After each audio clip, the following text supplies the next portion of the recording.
Утрото на 24 декември Груев и Карчев биле мртви. Според она што постои како сознание, можеби, бидејќи во некои османски документи се пренесени информации дека тие изутрината биле застрелани од една османска потера, но можеби станува збор и за самоубиство со оглед на фактот што во патрондашот на Груев и на Карчо не е пронајден ниту еден куршум, па од тука може да се кради предпоставка дека можеби последните куршуми практично од кога биле обколени ги потрошиле за себе. По наредба на власта, телата на Даме Груев, Сандо Китанов и Ѓорги Карчев биле погребани во еден гроб покрај црквата во Русиново. Власта во прво време не го знаела идентитетот на убиените. Меѓутоа набргу сватиле дека се работи за важни личности. Поради тоа, на третиот ден од Божиќ, погребаните биле ексхумирани и фотографирани. Врз основа на фотографиите било утврдено дека еден од убиените бил Даме Груев. Тогаш Солунскиот Валија, фотографијата од мртвиот Груев, ја презентирал пред дипломатскиот кор во Солун. Овој триумф османлиските власти го одбележале со соодветни одликувања, унапредување и парични награди за сите учесници во судирот кај Русиново. Прегу биографијата на одредени личности, во конкретниот случај на Дамјан Груев, како еден од основачите на Македонската револуционерна организација, најдобро може да видиме колку делувањата на пропагандите негативно влијаеле на развојот на македонската национална свест. Времето во кое Груев бил роден и во кое го започнал своето образование, а подоцна го оформил своето образование, е време кога во Македонија делуваат грчката, бугарската и српската пропаганда. Даме Груев, односно неговиот дедо, се преселиле од река Западна Македонија, бегајќи од исламизацијата на македонците во село Смилево. Таткото на Даме Груев се викал Јован, а мајката Туля. Туля, мајката на Даме, и Алтана, мајката на мојот дедо, биле сестри. Даме Груев имал сестра по име Доља, брат по име Фидан или Филко на Смилевски, Ѓорѓија или Гоце и Даме, односно Дамјан, кој што името го добил на еден од прадедовците. Мајката на Даме мошне рано умрела, така што грижата околу малиот Даме ја превзела неговата сестра Доља. Даме основно училиште, прво оделение, односно четврто оделение, завршил во основното училиште во црквата Свети Ѓорѓија во Смилево. Всушност, прво оделение Даме Груев посетувал во тремот на оваа црква, после второ, трето и четврто оделение во некоја училница прилагодена за учење. Наставник, тогаш учител на Даме Груев, бил Атанас Пашевски, Таше, некаде Гичев. Веднаш забележал остроумно, интелигентно дете, така што Даме основното училиште од прво до четврто оделение го заврши со одличен успех. На 12 јули, празникот Свети Петар или Петровден, наставникот ги објавил резултатите за сите ученици, така што при објавувањето на тие резултати пред старите смилевци, пред селаните во Смилево, се држала приредба, на која што приредба Даме Груев рецитирал. Вредно е да се напомени, Даме Груев не само што рецитирал, епски песни пеел и имал многу убав глас. Даме прво се запишал во Ресенската прогимназија, но набрзо по барање на Битолската црковна училишна општина, образованието го продолжил во вилаетскиот центар Битола. Урбаната средина му овозможила да се запознае со културните, образовните, политичките и другите достигнувања на тогашниот свет. Битола била само една попатна станица во желбата на Даме за подобро образование. По завршувањето на основното образование во Смилево, Дамјан Груев своето натамошно образование го продолжува во Солун, македонската метропола, град кој што исто така представува порта на Македонија кон светот, од каде што можел да се запознае со сите надворешни влијанија и со сите достигања на современиот свет. Екзархиската гимназија представувала вистински расадник на револуционерни идеи.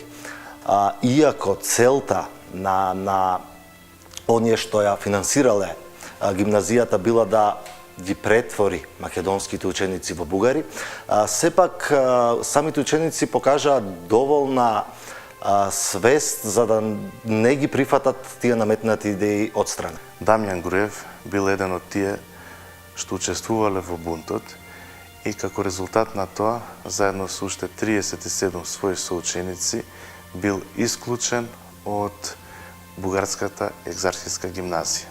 Според еден од учесниците во бунтот, тие се побуниле бидејќи не можеле да работат на бугарски јазик, туку сакале да им се предава на нивниот домашен македонски дијалект. Исклучувањето на Груев од Солунската гимназија не значело крај на неговото образование. Српскиот конзул го искористил исклучувањето на бунтовните македонски ученици и им ветил стипендии, доколку образованието го продолжат во Србија. Тие на овие ученици им понудија стипендии и финансиски издршка доколку се преселат во Белград, се запишат во српски училишта и подоцна се вратат како во својство на српски учители во родна Македонија. Неговиот бунтовен дух, меѓутоа и духот на останатите, не дозволил едната пропаганда да биде замената со другата пропаганда. Токму поради тие нови бунтувања кои што се појавиле и тоа ново незадоволство меѓу македонските ученици и студенти во Белград, сега пак таа ситуација се обиделе да искористат бугарските власти. Во случајот станува збор за бугарскиот дипломатски представник во Белград, Минчовиќ, кој што откако сетил дека постои такво бунтовно расположение, стапил во контакт со младите македонци и им ветил дека доколку заминат на школување во Бугарија, дека таму нема да имаат никакви пречки за организирање врз македонска основа. Мамката била повеќе од примамлива. Даме и повеќемина македонски ученици заминале за бугарската престолнина. Таму се запишал на историја на високата школа, која подоцна ќе прерасне во Софиски универзитет. Неговиот немирен дух и желбата да се работи за Македонија придонеле тој и неговите другари за кусо време да се поврзат со македонските емигранти во Софија. Загрижени за иднината на татковината, тие се организирале во Македонско студентско друштво. Главна улога во друштвото имале Даме Груев, Димитар Мирчев, Петар Попарсов, Христо Попкоцев и Никола Дејков. Целите на друштвото биле ослободување на Македонија од османлиска власт, формирање на револуционерна организација во Македонија, врбување на истомисленици и нивно враќање во Македонија, издавање на едно списание кое ќе се спротивстави не само на турскиот терор, туку и на туѓинските пропаганди што го цепаат народот на Срби, Грци и Бугари. За својата активност во Софија, Груев вели: се зафативме студентите македонци од вишето училиште да се организираме во името на идејата за самообразование и взаемно влијание. Целта беше по завршување на образованието сите да се прибереме внатре во Македонија, каде имаше голема потреба од интелигентни сили. Во тој наш тесен, интимен круг, веќе се беше зародила идејата да создадеме револуционерна организација во Македонија. Меѓутоа, таквата активност ќе биде прекината по убиството на бугарскиот министер за финансии Христо Белчев и како последица на тоа бугарските власти започнуваат една поширока акција на приведување и притварање на голем дел од македонските емигранти и ученици и студенти, бидејќи се сомневале во нив. И во тој контекст е приведен и затворен и Дамјан Груев.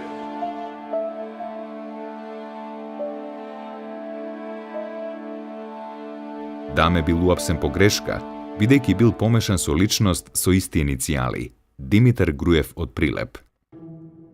Набрзо се покажало дека Груев бил невин, поради што бил ослободен. Веднаш потоа се вратил во Македонија. Najprvo во Битола се обидел да формира учителски сојуз со револуционерна тенденција, но идејата била осуетена. Во 1891-92 година Даме се вработил како учител во родното Смилево. Свесен дека Смилево е мало за неговите големи планови, Даме останал воздржан во поглед на револуционерното организирање. Во учебната 1892-93 година Дамјан Груев бил назначен за екзархиски учител во Прилеп. За време на едногодишниот престој во Прилеп, кај Даме наполно созрел идеалот.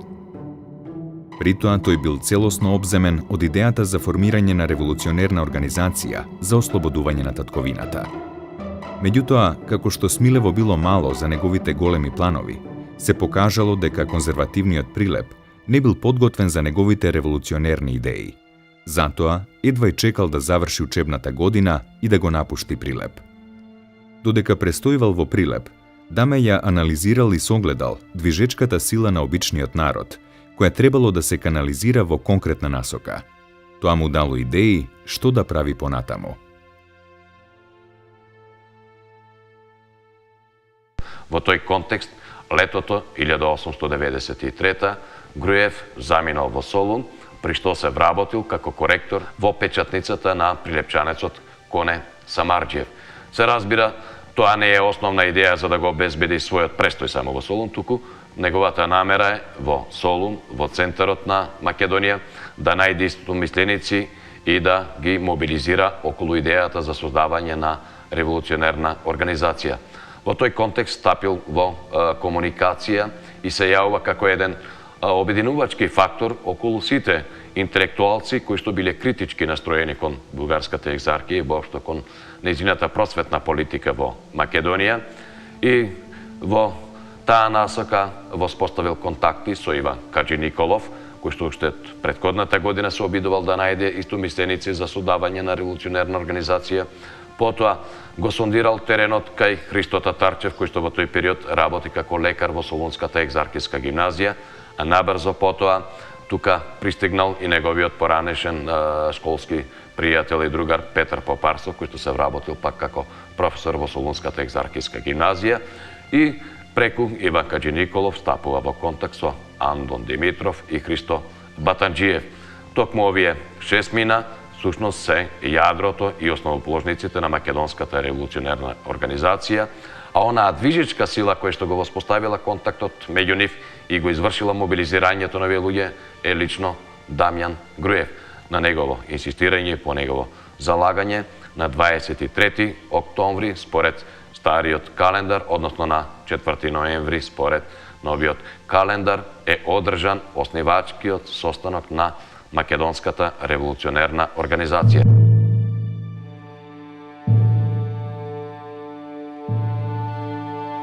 Сите биле свесни дека им предстои сериозна и тешка задача со висок ризик за сопствениот живот. Најдобра потврда за тоа се зборовите на Даме Груев, кој во едно писмо до Никола Дејков пишува: "Со јажето или куршумот, порано или покасно, ке треба да се бакнувам, но да се погрижам барем малку одмалку, тоа да биде со некаква цел."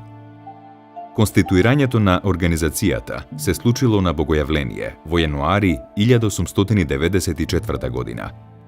Организацијата била наречена Македонска револуционерна организација, МРО, а нејзиниот највисок раководен орган Централен македонски револуционерен комитет. Истовремено, шестмината се прогласиле за членови на Централниот комитет. За негов председател бил избран доктор Христо Татарчев, а Даме Груев за секретар и благајник. На истиот состанок, Петар Попарсов бил задолжен да подготви нацрт устав за организацијата и да напише специјална брошура за разобличување на бугарската црковно-просветна политика во Македонија. Тогаш била дефинирана и целта на организацијата, а тоа е политичка автономија за Македонија во рамките на османлиската држава. Автономијата требало да се извојува преку едно општо востание. Едно било теоретски да се говори за автономија и востание, а сосема друго тоа да се организира и да се спроведе на дело.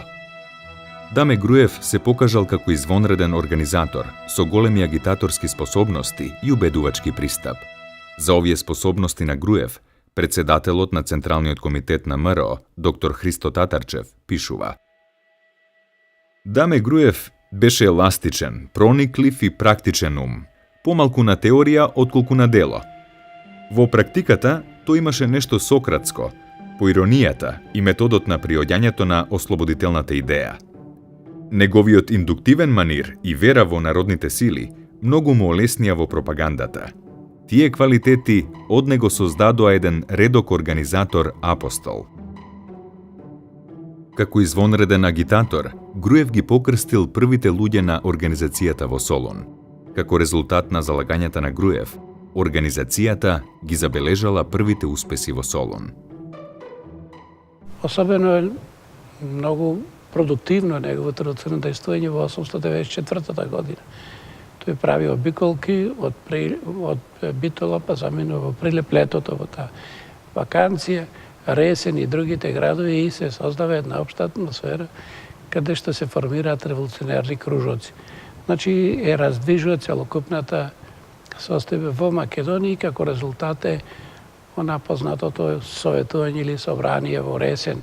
Советувањето се одржува во домот на Татарчеви, значи на Христо Татарчев, и од тука самиот Татарчев ова советување дури во своите спомени го именува како прв конгрес на организацијата, но всушност станува за збор за советување кое што има регионален карактер, но одлуките кои што се утврдени на оваа советување го засегат македонското револуционерно движење во еден поширок регион, всушност на територијата за цела Македонија. Факт е дека веднаш после ова советување почнал да функционира Битолскиот окружен комитет на Македонската револуционерна организација и гледано од тој аспект, тој е прв окружен комитет на организацијата создаде во внатрешноста на Македонија, а се разбира сето тоа е резултат на обиколката која што е презел Дамјан Груев. По завршувањето на летната обиколка на Македонија, Груев се вратил во Штип. Таму се вработил како учител, а работел и на воспоставување на ќелии на МРО во овој дел од Македонија. Во овој град набрзо пристигнал Гоце Делчев, кој исто така се вработил како учител. Гоце ја имал среќата да биде вклучен во МРО од незиниот првоосновач. Односно на исто место се сретна волјата и срцето на македонската револуционерна борба. Делчев веднаш остави впечаток кај Груев и му беа дадени поголеми надлежности. Именно Груев и Делчев, како и уште еден кукушенец, Туше Деливанов, ги поделија своите работни организациони задачи, односно Груев и Деливанов действуваа во Штип и во селата што гравитираат кон Штип, додека пак Делчев действуваше во Ново село и останатите места што гравитираат кон оваа штипска населба. Дамјан Груев бил импресиониран од Делчев, а најдобра потврда за тоа се неговите зборови. Делчев ми направи впечаток со својата отвореност и честност. Тој постојано се стремеше да си ја каже вистината, мислејќи дека секој треба да ја восприеме идејата, така како што тој прифатил. Беше многу пргав. Како резултат на неуморната активност во Штип, организацијата пуштила здрави корени во овој регион. Даме Груев повторно се вратил во Солун. Тука требало да се зацврсти веќе воспоставената организацијска структура, но и да се засили активноста на Централниот комитет, чија дејност во отсуство на Груев претежно се исцрпувала во борбата со екзархиската групација. На иницијатива на Груев започнал да се издава хектографираниот лист Востаник. Летото 1895 година Груев заминал за Софија, за да се запознае со активноста на македонската емиграција под раководство на Македонскиот комитет. Во март 1896 година Даме Груев повторно наминал во Софија. Тој во својство на овластен представник на Централниот комитет на МРО ги представил ставовите на организацијата пред Врховниот македонски комитет, кој настојувал да ја преземе контролата врз македонското ослободително движење.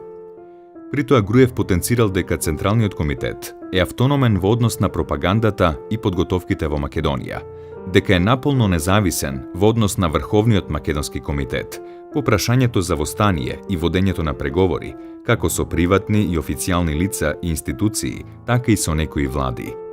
Таквиот став предизвикал огорченост во Врховниот македонски комитет. Од тука, во наредниот период, ВМК настојувал да предизвика раскол меѓу членовите на Централниот комитет и да го отстрани Груев од Солун, под изговор дека тоа е пречката за соработка меѓу двете организации. Меѓутоа, интригите на Врховниот македонски комитет предизвикале спротивен ефект. Во меѓувреме, додека престојува во Солун како член на Централниот комитет, Груев учествува и во работата на Солунскиот конгрес од 1896 година, а тоа е всушност прв конгрес на Македонската револуционерна организација, кога што таа е пременувана во тајна Македоно-Одринска револуционерна организација. Покрај тоа на овој конгрес се донесени значајни одлуки од организацијски аспект и има големо значење за натамошното ширење воопшто и масовизирање на македонското ослободително движење. Меѓу другото, тогаш е донесена и одлука за отварање на задгранично представништво на организацијата во Софија, кое што треба да се грижи за собирање на материјална помош од тамошната македонска емиграција за потребите на македонското ослободително движење. Понатаму, тогаш е одлучено дека член на организацијата може да биде секој македонец и одринец, без разлика на вера и народност, а освен тоа, во новиот устав кој што произлегол по овој конгрес, организацијата одлучила да се спротистави на сите надворешни пропаганди кои што го цепат и ослабнуваат македонското население во неговата општа борба против непријателот на автономијата на Македонија. Набрзо по Солунскиот конгрес, организацијата го доживеала своето прво искушение со османлиските власти, при што Даме се покажал како вистински водач. Во април 1896 година, на влезот од Битола, власта го апсила Доне Стојанов, кој во товарите со Орис пренесувал неколку празни бомби за потребите на организацијата. Откако разбрал за настанот, Груев од Солун веднаш стапил во акција и препорачал повеќе превентивни мерки за да се ограничат последиците од аферата. При тоа, особено се погрижил во оваа ситуација да не настрада главната алка на организацијата во Штип, Гоце Делчев. За среќа на ослободителното дело, Доне се покажал како цврста и стабилна личност. Тој и покрај сите маки кои ги издржал, не изустил ни збор пред османлиските власти. Додека Груев се грижел да ја зацврсти организацијата, бугарската влада презела повеќе обиди по пат на притисоци да ја стави во функција на своите политички интереси во Македонија. Така во март 1897 година, под покровителство на бугарската влада и екзархијата во Солун, било формирано тајно бугарско револуционерно братство под председателство на Иван Гарванов. Всушност, ова братство настанало по инсистирање на бугарската екзархија и по разни кругови од Софија, со цел да се ограничи влијанието на Македонската револуционерна организација.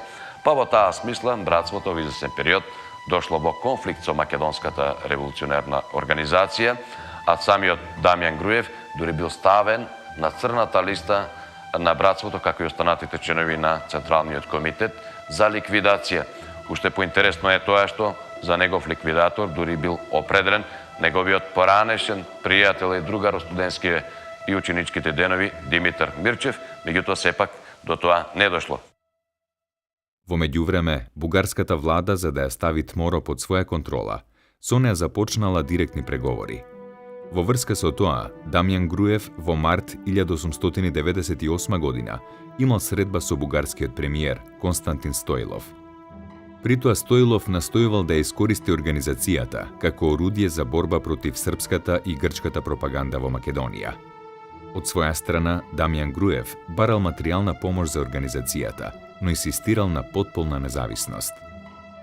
Оваа средба дошло до целосен преки на односите меѓу Тморо и бугарската влада. По неуспехот на преговорите, бугарскиот премиер организацијата ја прогласил за разбојничка банда. Од друга страна, Дамјан Груев пред бугарскиот представник во Солун, Атанас Шопов, изјавил: "Ние не можеме да се сообразуваме со политиката и желбите на кнежевската влада. Туку ќе работиме самостојно и со неја ќе се бориме како што се бориме со сите наши противници." Од тука тој во 1898, односно 97 година, останал без работа, а тоа ја ограничува неговата можност за легално движење низ овој дел од Македонија. Како и да е независно тоа, тој сепак останал цела година во Солун да раководи со работите на Централниот комитет на организацијата, но неговото движење веќе го привлекло и вниманието на османските власти, па од тука во 1898 година тие го предупредили и презеле мерки за негово интернирање од Солун во Битола, всушност во неговиот роден вилает. Во тоа време тој целосно се предал на ослободителното дело, кое под негово директно раководство доживеало значаен подем во битолскиот вилает. Во учебната 1899-1900 година Груев бил назначен за учител во Битолската машка екзархиска гимназија. Груев извршил силно влијание врз своите ученици, допуштајќи им слободна комуникација со него. Поголемиот дел од нив ги вовел во тајните на организацијата. Динамичната активност на Груев во Битола била забележана од османлиските власти. Затоа, по завршувањето на учебната 1899-1900, тој бил интерниран во родното Смилево. Во меѓувреме, Битолскиот окружен комитет развил силна активност за собирање пари за потребите на организацијата, од своите членови и симпатизери, но и од луѓе кои не биле наклонети кон македонското ослободително движење. При една непромислена постапка биле побарани пари од екзархискиот свештеник Ставре. Попот, навреден од постапката на комитетот, го пријавил доставувачот на расписката на власта, кој потоа бил фатен и затворен. По затворањето на Трифон Иванов бил затворен и Дамјан Груев, големиот војвода, и голем број од војводите од Битолскиот револуционерен округ. За таа цел Битолскиот општински комитет наредил убиство на поп Ставре. Поп Ставре бил ликвидиран од страна на атентатори кои биле пратени стрикно за таа цел. После ликвидацијата на поп Ставре почнале затворањата на уште поголем дел од војводите и така бројот на затвореници стигнал 42. Од нив се докажало само за 12 затвореници кои биле осудени. Атентаторите биле осудени на казна, на доживотна казна затвор, а додека пак Дамјан Груев бил осуден на 10 години затвор. Заради спектакуларност и големиот интерес на јавноста, судскиот процес се одржал во изнаемен циркуски шатор, бидејќи во градот наводно немало толкава сала.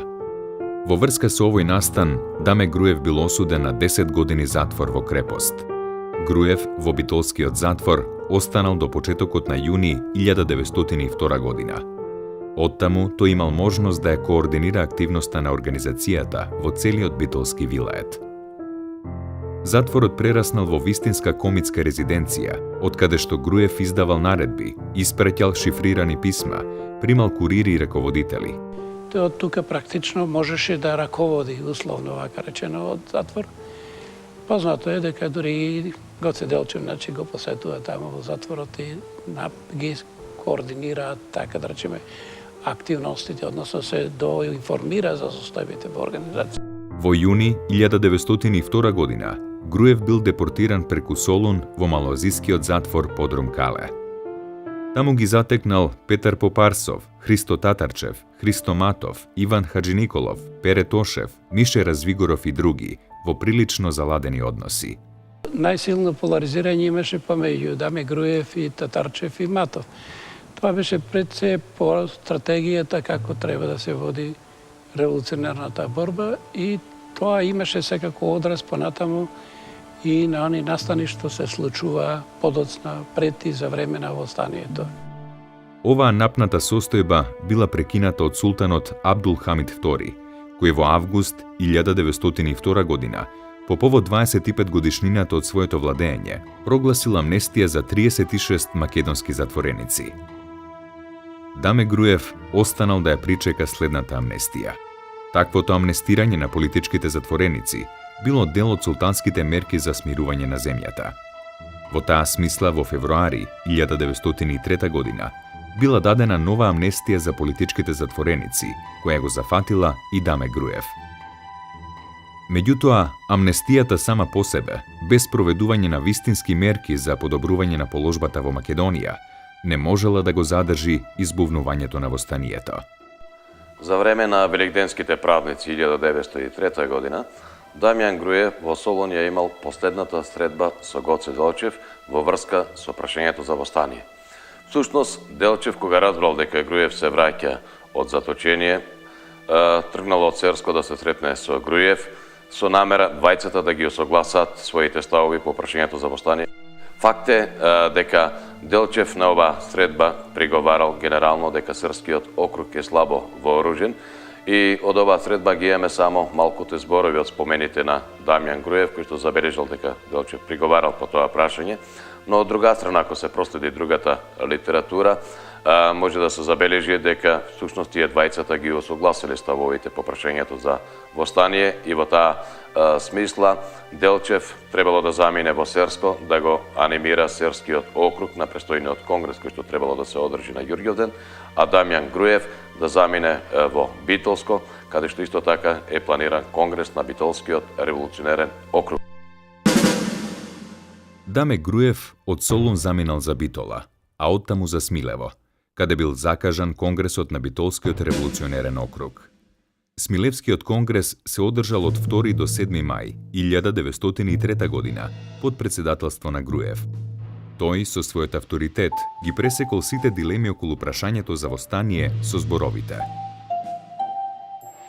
Абре луѓе, не губете го времето за одговор на прашањето дали ќе има востание, зашто тој е познат, свршено е. Зборувајте за востанието, како и кога да го направиме, не за денот и часот. На конгресот е важно тоа што се изгласал главен штаб во состав од 3 членови, и тоа Дамјан Груев, Борис Сарафов и Анастас Лозанчев, а исто така за нив се избрани и нивни заменици.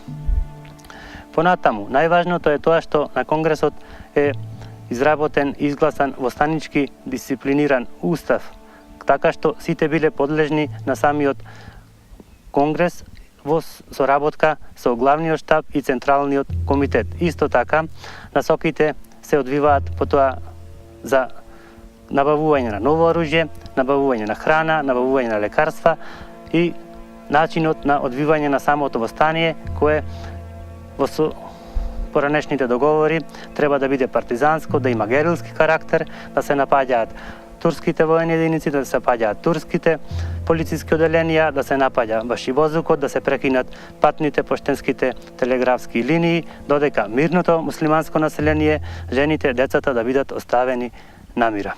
Востанието започнало вечерта на Илинден, 2 спроти 3 август 1903 година. Најголемиот дострел на востанието представува ослободувањето на Крушево и воспоставувањето на востаничка власт во него. Востаниците привремено ги зазеле Клисура и Невеска.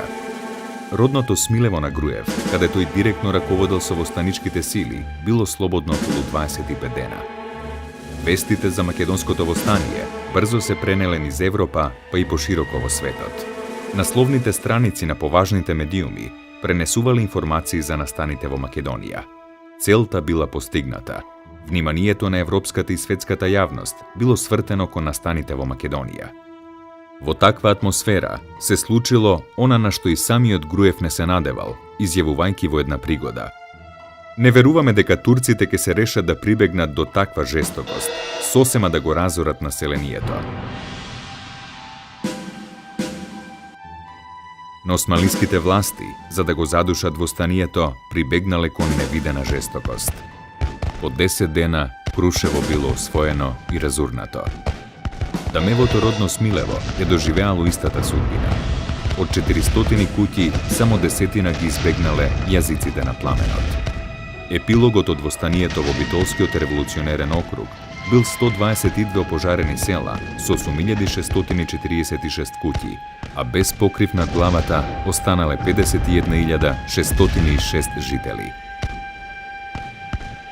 Моралната одговорност за сето тоа паднала врз грбот на Даме Груев. Од неговата фатална изјава, подобро ужасен крај, отколку ужас без крај, во стварноста излегло дека ужасот во Македонија нема крај.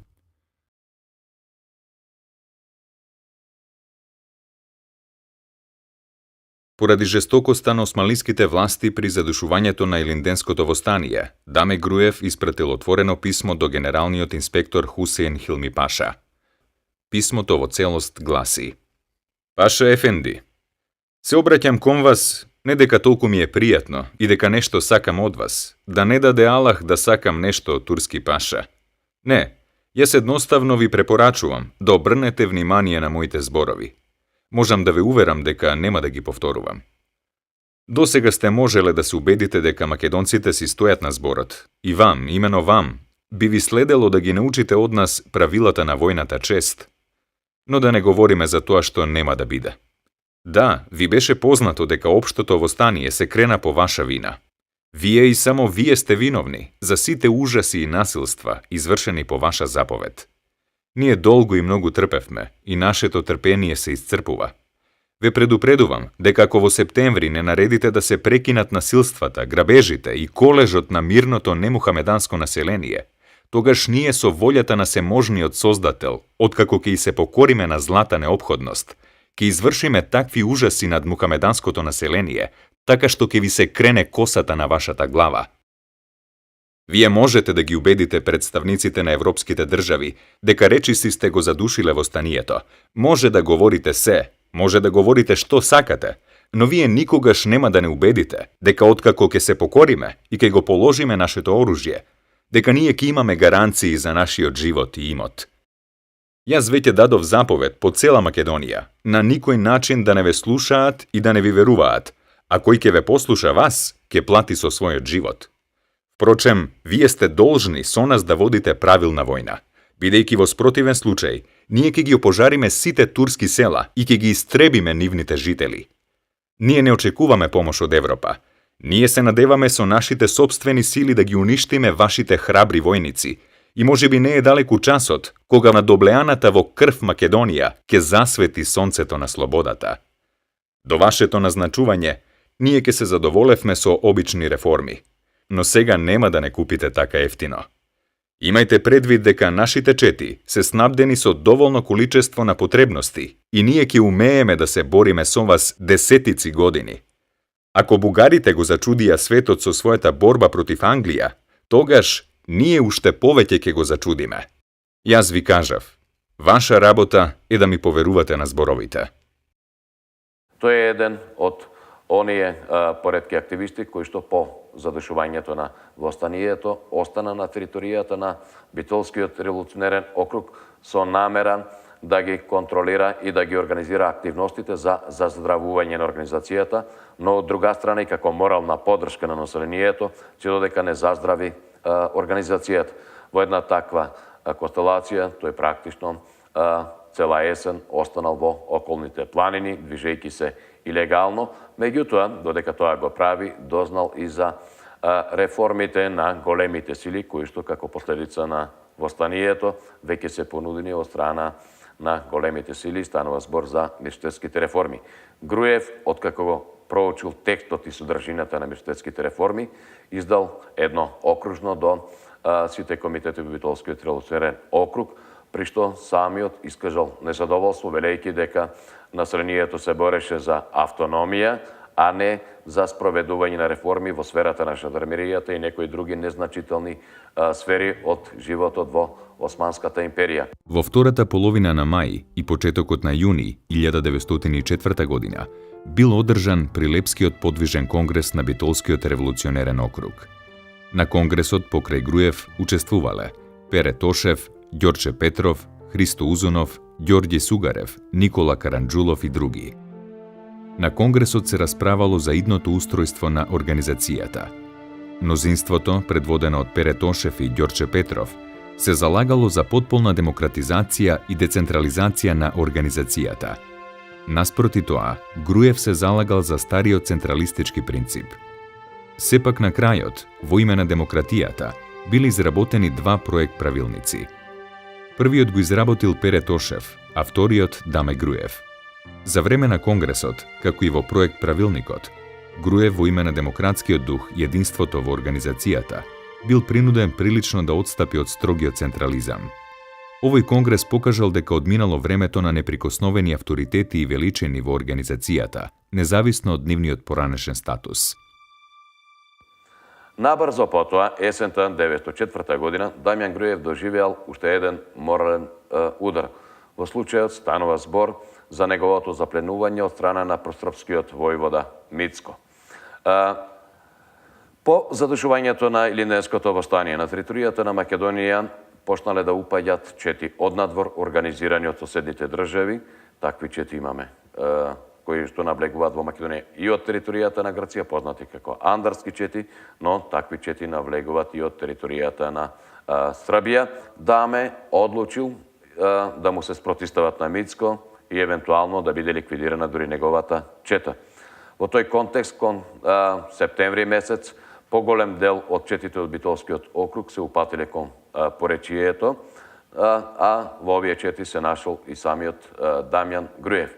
Мицко, откако ја сетил стапицата, успеал да се извлече од обкружувањето на четите на Македонската револуционерна организација, но истовремено да ги намести истите да дојдат во судир со официјалните османски воени сили. Во таа смисла, во селото Слатино доаѓа до еден поголем судир помеѓу четите на Македонската организација и османските воени сили.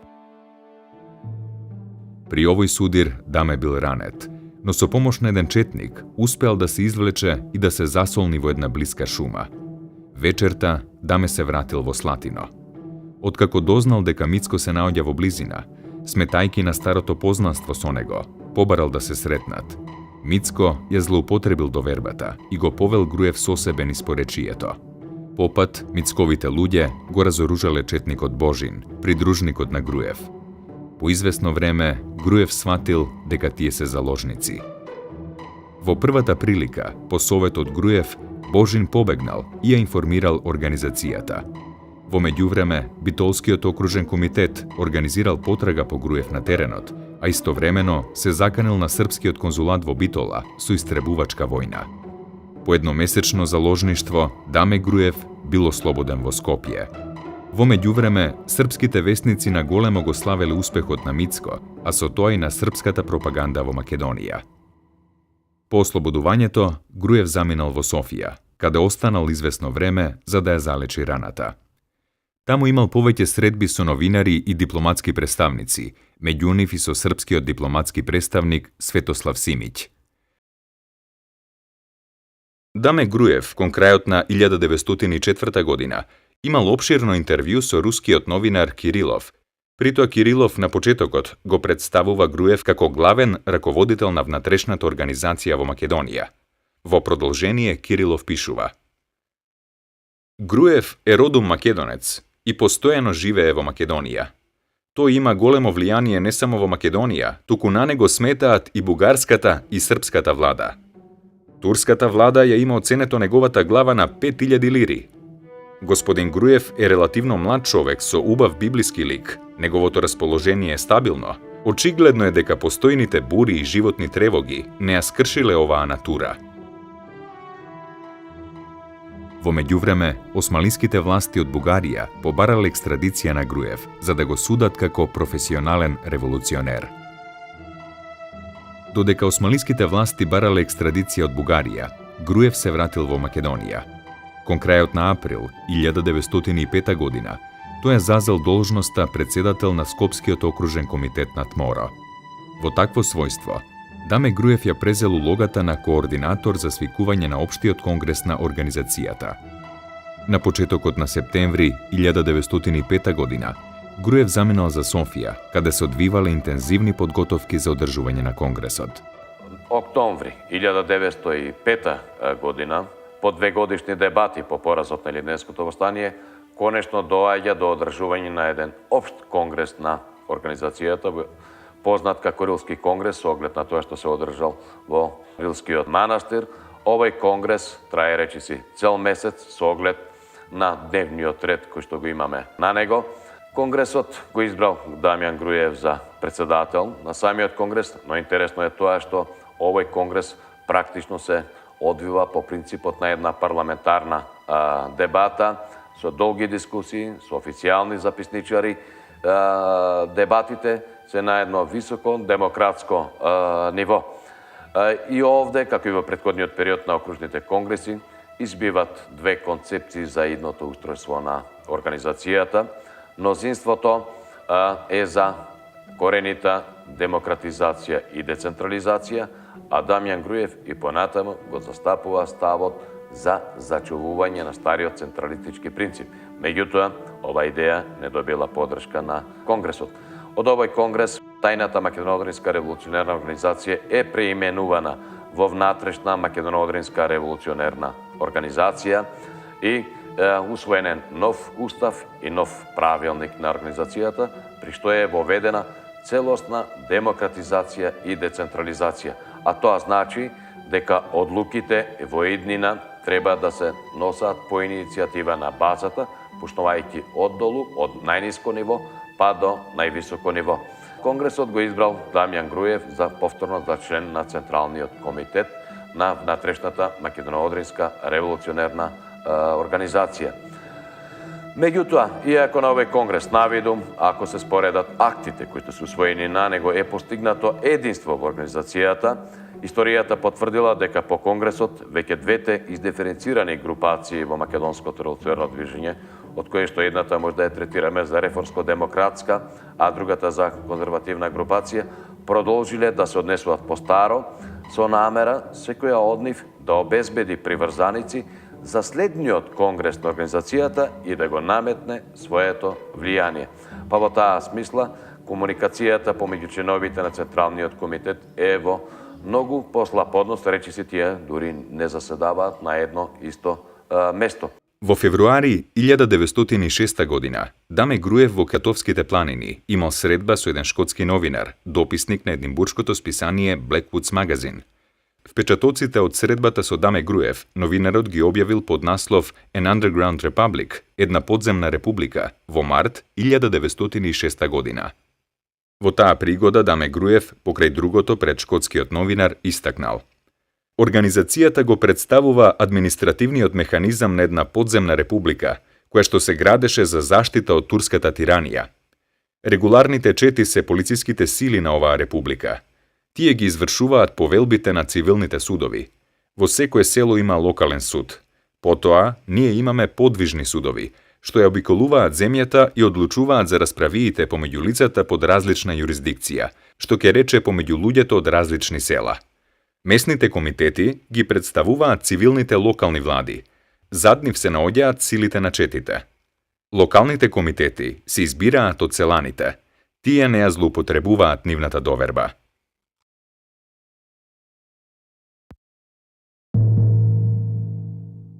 Во такви околности, Даме Груев во септември 1906 година го презел последното патување во Македонија во функција на зацврстување на организацијата и престојниот конгрес. Меѓутоа, во неговата глава натежнале мрачни мисли. За тоа сведочат повеќе писма што ги испратил пред влегувањето во Македонија. Така, во писмото од 20 септември до Димитар Ризов, Груев меѓу другото пишува: оваа вечер јас ја прескокнувам границата. Талкајки, белким таму ке најдам утеха, па макар и во гроб. Знам дека при таква ненормалност и таму нема да бидам од посебна корист, но барем оддалеку нема да ги преживувам страдањата. За секој случај, бидејќи турчинот од чега не разбира, ти го испраќам мојот портрет за спомен. Во таа смисла тој дори стигнал до Солун, каде што требало да ги санира последиците од така наречената Мацанова афера, меѓутоа, она што е познато е факт дека тука дури заговарал и атентат врз генералниот инспектор Хусейн Хилми Паша. По заминувањето од Солун, Дамјан Груев извесно време се задржал во северните предели на Солунскиот револуционерен округ. Напуштајќи го Кукушко-Порејскиот регион, Груев преку Беласица се упатил на север низ Малешавијата со намера да стигне повторно во Бугарија, каде што веќе биле во полна парија подготовките за престојниот општ конгрес на организацијата.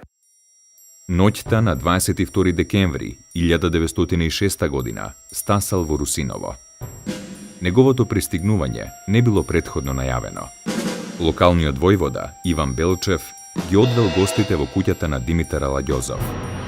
Домаќинот ги предупредил дека следното утро кај него треба да дојдат некои турци и затоа предложил да се сместат во друга куќа. Силскиот војвода го игнорирал предупредувањето. Груев, уморен од долгиот пат, не обрнал внимание на предупредувањето. Згора на тоа не била поставена ниту стража. Утрото на 23 декември домаќините Аладјозови заминале в црква, а гостите останале дома. Во меѓувреме дошол Ахмет Ефенди од Пехчево со неколку турци за да си го прибере наемот. Турците кога затропале на вратата од Аладјозови, забележале дека внатре има вооружени луѓе и веднаш се повлекле, сокривајки се за даголот од куќата. Во исто време, Даме Груев и Сандо Китанов побегнале преку скалите, без да знаат дека турците се сокриле за даголот. Тогаш, турците отвориле оган и го погодиле Даме во дебелото месо од десната нога. Останатите четници низ задната врата се разбегале низ селото. Патем започнала престрелка во која загинал Ѓорги Стоенов од Владимирово. Едно аскерско оделение од Владимирово, откако слушнало пукање, веднаш заминало кон Русиново. Во меѓувреме, ранетиот Груев и останатите четници се извлекувале кон планината. Нивниот пат бил пресечен од војската од Владимирово. Тогаш започнала нова престрелка, во која загинал Сандо Китанов. Приквечер, Даме Груев и Ѓорги Карчев, со помош на курирот Григор, се извлекле кон источната страна на врвот Петлец. Крвавите траги од раната на Груев го откриле правецот на нивното движење. Кај Петлец, Груев го ослободил курирот и останал со Карчев. Овде, до доцна во ноќта, имало престрелка. Утрото на 24 декември, Груев и Карчев биле мртви.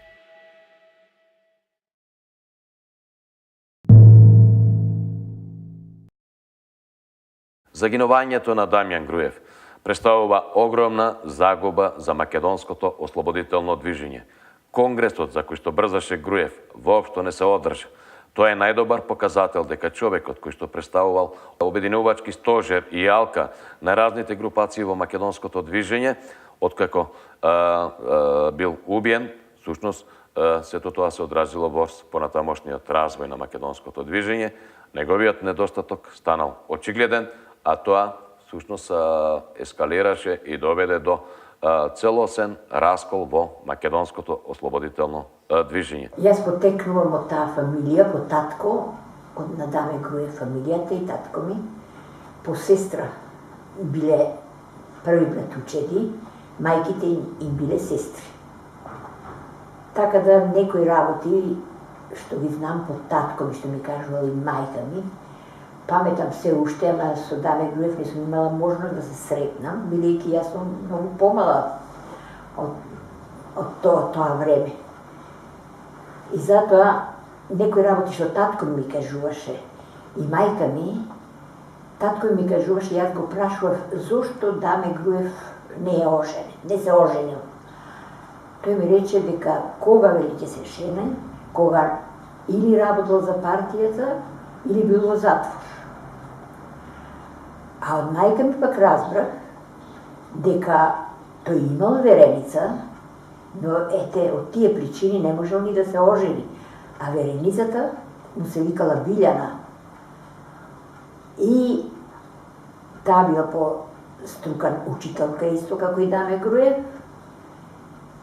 Арнова таја од љубов кон Дамета не се омажила, а живеела над 90 години. А ја имам еднаш сретнато, а бев многу мала, може би 8 до 10 години да бев. Не знаех која е таа жена, само мајка ми ќе рече, ова ти е тетка, Билјана, и која е па на Дамета беше вереница. И таа ме гушкаше, ме милуваше и така натаму.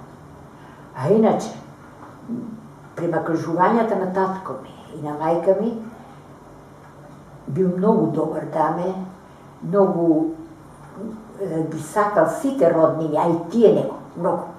И сега, кој да сретнете некој од Смилево или живее во Битола или и каде да живее, ако се спомни за него, се со почит се зборува за него.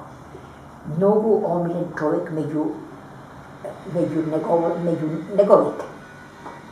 Дамјан Груев има огромно место во македонската историја, воопшто и во историјата на борбата на македонскиот народ за сопствена држава.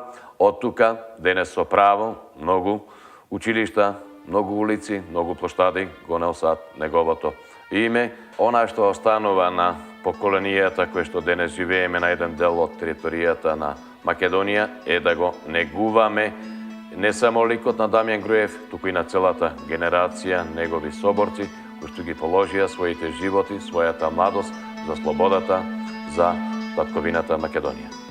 Мечкин камен крв се лее, там се бијат три војводи. Прво војвода Даме Груев, втор војвода Питу Гули, втор војвода Питу Гули, а третиот Алебако, втор војвода Питу